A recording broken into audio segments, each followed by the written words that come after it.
Türkmen halkının milli lideri Kahraman Arkadağımız İran İslam Respublikasyna taparının dowamyna İran tarapynyň haýyşy boýunça İran İslam Respublikasynyň teleradio gepleşikleri barada guramasynyň jurnalisti Seyit Mohsen Hoseyniň suwallaryna jogap berdi.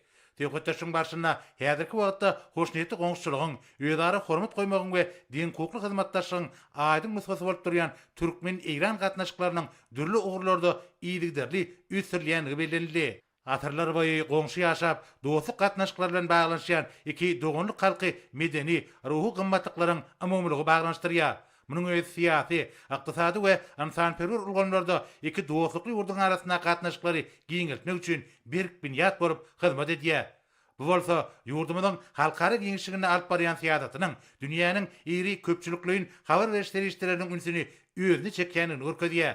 Şeýlelikde Kahraman Arkadağymyzyň İranyň iri teli ýaýlymynyň jurnalisti bilen söhbetdeş bolmagy ýurdumyzyň halkara awraýynyň barha bilinde galýanlygynyň aýdyň subutnamasydyr.